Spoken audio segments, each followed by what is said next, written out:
Assalamualaikum warahmatullahi wabarakatuh. Alhamdulillah wa bihi nasta'in ala umuri dunya waddin, wassalatu wassalam ala rasulina al-habibil karim wa ashabi at-tahirin. Alhamdulillah, kita sekarang berada di dalam bulan Ramadan, bulan yang penuh dengan keberkatan. Ada satu doa apabila kita nak berbuka puasa, ya. Tapi doa ni dia mungkin kurang biasalah dalam kalangan kita di Malaysia. Sebab dalam kalangan kita di Malaysia ni, kita akan biasa baca Allah malaka sumtu wa bika amantu ala rizqika aftartu bi rahmatika ya arhamar rahimin. Tapi di sana ada satu hadis Nabi sallallahu alaihi wasallam, ya, riwayat daripada Marwan Ibnu Salim, ya, al-Muqaffa. Ya, satu hari aku melihat Ibnu Umar yang sedang memegang janggut ni, dan mana yang lebih, janggut yang lebih tu dipotong oleh Ibnu Umar.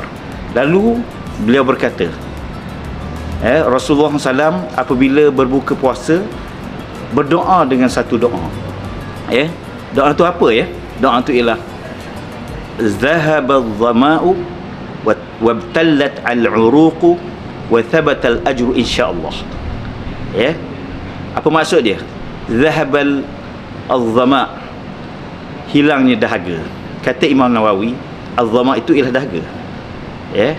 Wa thabata al-uruq, dan urat-urat semua dah basah, ya. Wa thabata al-ajr insyaallah, dan tetaplah mendapat pahala insyaallah, ya. Inilah doa berdasarkan riwayat yang sanadnya hasan, ya. Berbanding yang doa yang biasa kita sebut itu, ya, riwayatnya dhaif, namun begitu, ya, di dalam Syarah Muhadzab yang menyebutkan bahawa doa yang biasa kita buat itu disunatkan kita baca doa Allahumma laka sumtu wa bika amantu wa ala rizqika aftartu bi rahmatika ya arhamar rahimin.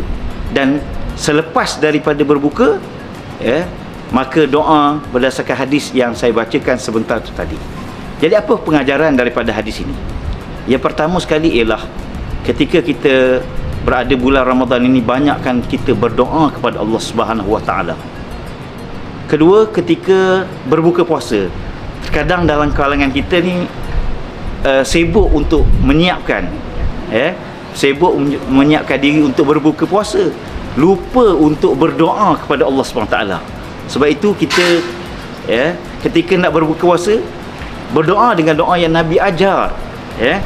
Mudah-mudahan apa yang kita doakan, sebagaimana Nabi ajar tu tadi, apa dia?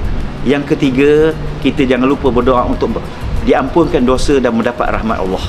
Mudah-mudahan Ramadan kali ini menjanjikan pelbagai keberkatan dan rahmat daripada Allah. Sekian, Assalamualaikum warahmatullahi wabarakatuh.